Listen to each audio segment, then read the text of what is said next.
നമസ്കാരം. മലയാളി വാർത്തയിലേക്ക് സ്വാഗതം.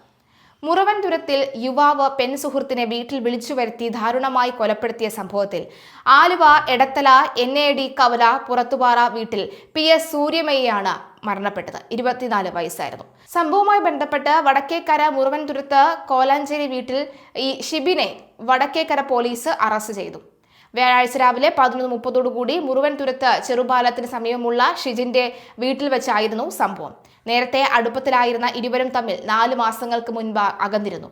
എന്നാൽ ബന്ധം അവസാനിപ്പിക്കുന്നതിൽ ഷിബിന് താല്പര്യമുണ്ടായിരുന്നില്ല. ഇതുമായി ബന്ധപ്പെട്ട തർക്കങ്ങൾ സംസാരിച്ച് തീർക്കാമെന്ന് ഉറപ്പു നൽകിയാണ് ഷിബിൻ സൂര്യമയെ തന്റെ വീട്ടിലേക്ക് വിളിച്ചു വരുത്തിയത്. ആലുവ ബാങ്ക് കവലയിലെ സ്വകാര്യ സ്ഥാപനത്തിൽ ട്രെയിനിയായാണ് ജോലി ചെയ്തു വരികയായിരുന്നു സൂര്യ. ജോലിക്ക് പോകുകയാണ് എന്ന് പറഞ്ഞാണ് രാവിലെ വീട്ടിൽ നിന്ന് ഇറങ്ങിയത്. പറവൂരിലെത്തിയ സൂര്യമയെ ഷിബിൻ തന്റെ ബൈക്കിൽ കയറ്റി സ്വന്തം വീട്ടിലേക്ക് കൊണ്ടുപോവുകയായിരുന്നു. തുടർന്ന് വീടിനകത്ത് വെച്ച് ഇരുവരും തമ്മിൽ വീണ്ടും തർക്കമുണ്ടാവുകയും പ്രകോപിതനായ ഷിബിൻ കത്തിയെടുത്ത് സൂര്യമയെ കുത്തുകയുമായിരുന്നു. സംഭവ സമയത്ത് ഷിബിന്റെ അമ്മയും വീട്ടിലുണ്ടായിരുന്നു.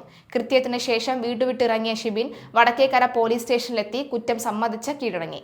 വിവരമറിഞ്ഞ് ഉടൻ സ്ഥലത്തെത്തിയ പോലീസും നാട്ടുകാരും ചേർന്ന് രക്തത്തിൽ കുളിച്ചു കിടന്ന സൂര്യമയെ ആശുപത്രിയിൽ എത്തിച്ചെങ്കിലും ജീവൻ രക്ഷിക്കാൻ കഴിഞ്ഞില്ല. കഴുത്തിലും നെഞ്ചിലും ആഴത്തിലേറ്റ മുറിവുകളാണ് മരണകാരണം. കുത്തുന്നതിനിടയിലുണ്ടായ പിടിവലിയിൽ ഷിബിന്റെ 2 കൈപ്പത്തികൾക്കും മുറിവേറ്റിട്ടുണ്ട്.